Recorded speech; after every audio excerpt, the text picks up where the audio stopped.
When the Lord sets an order, that is the order. The Lord does the elevating. It is in his heart that we all elevate as we advance the kingdom, but you cannot set yourself where you want to be. The Lord does that. Now, does that mean if you want to be this great big pastor that you can never be a pastor until the person of that church? No, if you want to be a great big pastor or anything, minister, whatever, you can do that in your own ministry. But if you are in a house of God where the leadership has been already established and set, you do not get to usurp that authority. Usurp that authority.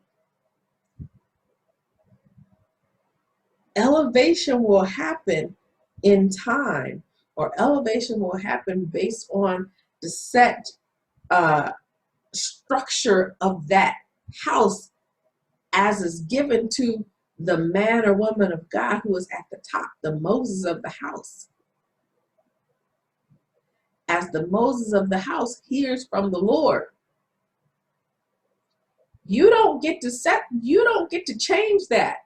That's not your role. That's not your right. That's not your authority. The Lord does it. He does it. And the man or woman of God, now let's say they don't obey God. Now they have an issue that God is going to deal with them. They don't obey God concerning you or concerning me or concerning whomever. Then God's going to deal with them. But it's not for you to do it. You're out of order. And if Aaron, for example, if Aaron could not accept that he was high priest, and not even with Moses, he would have gone down as a leper, just like Miriam did in Numbers 12. He would have gone down as a leper too. But his repentant heart allowed him to repent for himself and for Miriam. Jealousy is not a good thing. And trying to have a role that is not yours as of yet will cause you to end up in places that you really just don't want to be. It will make you do things that end up hurting you worse in the end. They hurt the team. They hurt the task. They hurt the organization.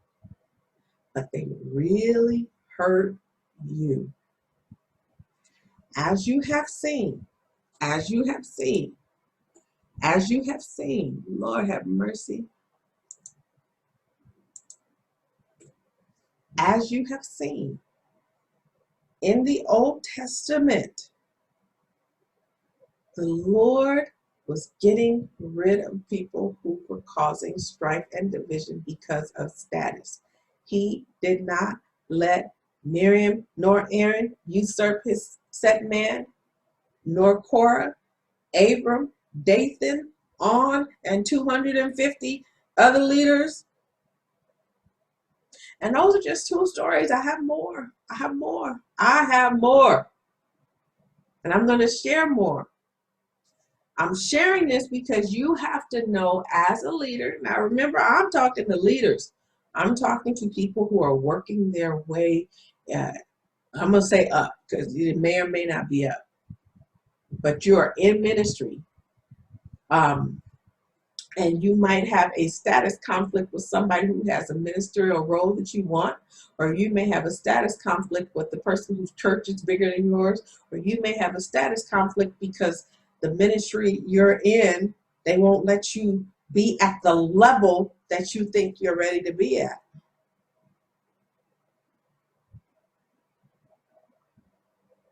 I want to encourage you, if you are in the house where the Lord has set you. Now, if you're someplace where the Lord didn't send you, it's different. I'm talking to people who say, I know the Lord sent me to be in this place at this time and season in my life. If you're there, but you don't have the ministry role that you want, you need to stay the course. Understand this, especially if you're in a ministry like ours, where we are apostolic, we're fivefold ministry, we're spirit filled, we have watchmen in the house. Oh my goodness, we're a prophetic house. If you're in a house like ours, you do not get to work your way to the top. There are churches that are that way. And there are churches where you can educate yourself to the top. There are places where you can put enough money in the offering to get yourself to the top. But when it comes to a house that is theocratic, and I'm going to talk about what theocratic is. I'm not going to tell you what it is right now, but you are certainly welcome to look it up. When you're in a house that is theocratic, when you're in a house that is prophetic, and you just got to stay the course.